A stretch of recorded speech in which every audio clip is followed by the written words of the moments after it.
team like Kyrie and KD.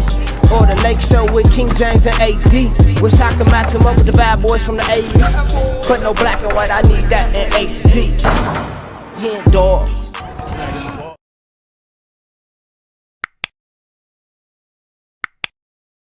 Yo, what's good, y'all? It's your boy HenDawgz, and we back to it. You know how we do it. NBA legends explain why Isiah Thomas was so good. Even Michael Jordan admits it. I think it's finally time, man. I feel like I've talked about Isiah Thomas in so many videos, but it was always about like, we talking about Isiah because why he didn't make the Olympic team, or why did he walk off the court here, or why was they fouling Jordan? You're like, it was always kind of like negative stuff about Isiah, but it's finally time, so let's appreciate Isiah a little bit, man. But before we get into this video, go ahead and subscribe to the channel.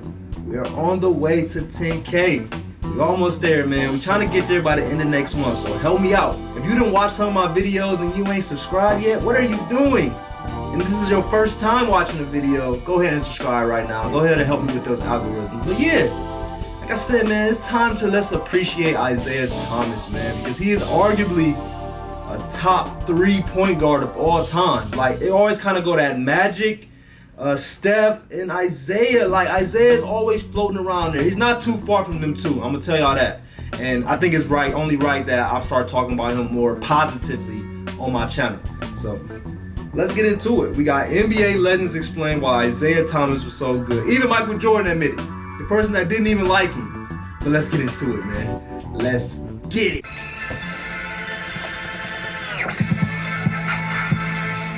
Bad boys.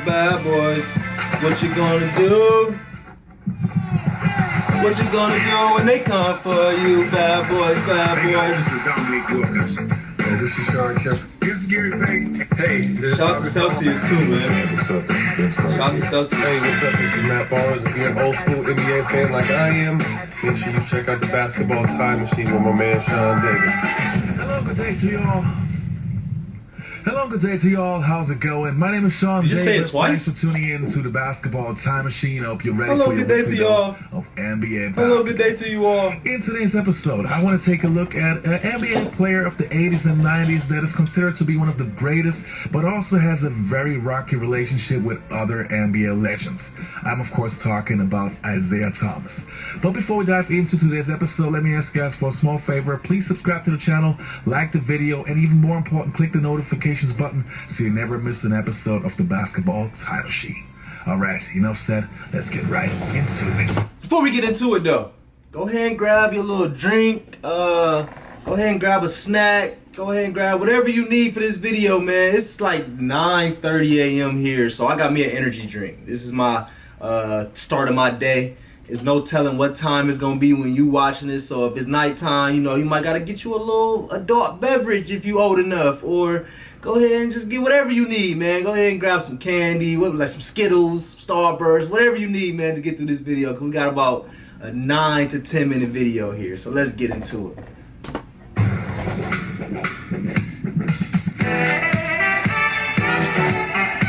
It's Friday here too.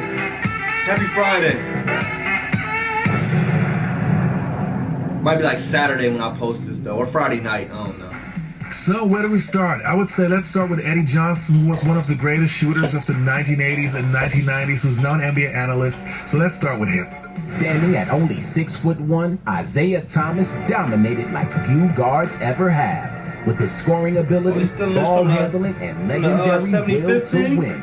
He gave the Detroit Pistons bad boys their rough and tumble identity on their way to back-to-back NBA championships.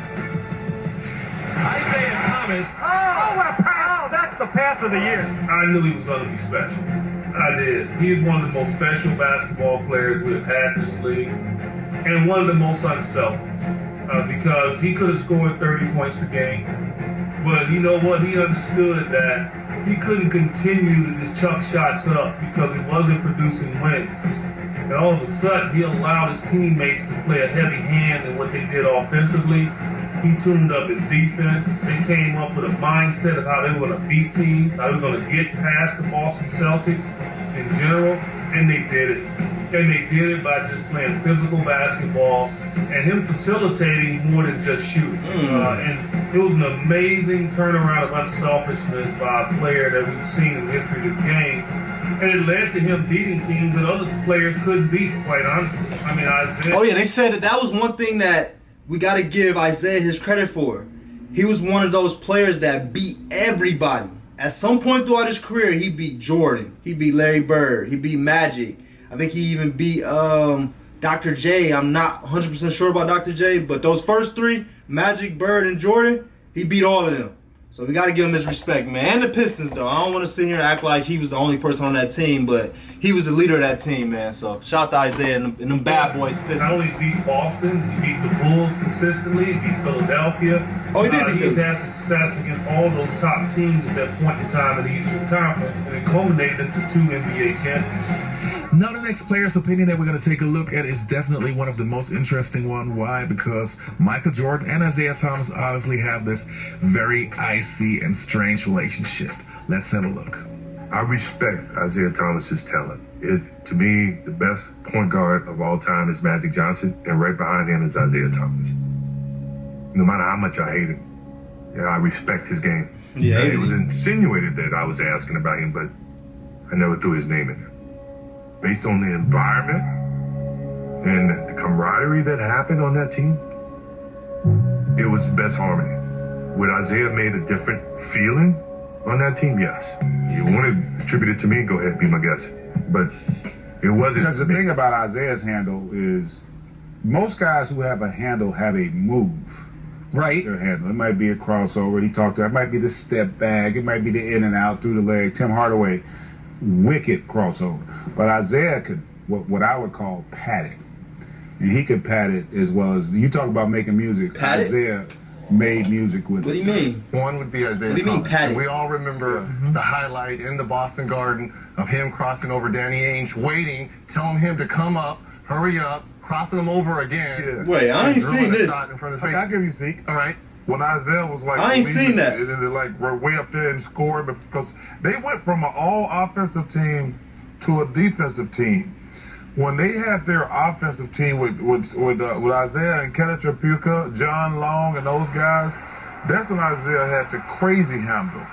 I mean, but it was always amazing to me how that team went from all offense trying to outscore people to becoming a defensive juggernaut. But when you're double teamed and in traffic and got to get out with the handle, Magic's not doing that. Yeah. That's Isiah. Yeah. That's Shamgar. That's those guys. They getting out of traffic with the dribble. Well, with all the guys that we've talked about, there's really only 2 Hall of Famers, or at least like perennial All-Stars, and that's Isiah and Tim Hardaway. Most of the names, it's more about the show than the actual production. That's why I like. Yeah, they said that not only was he the crazy, some of the best handles, but he's also one of the best.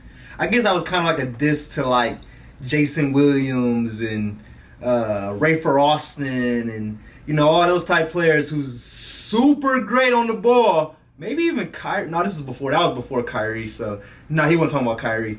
But just like a lot of players who is just known for the handles, which Isiah was. But they're like, no, Isiah was much more than just the crossover. Like he had the whole game. Isiah, if I had one guy, I'd take Isiah because he had both. And whatever he did with the ball, it always translated into something good offensively. Isiah was a guy just, like, to me, I put him up there, like, one of the best guards in history because I had to play against them when they were the world champions, the bad boys. They were beating people up on the court. They won. Physical.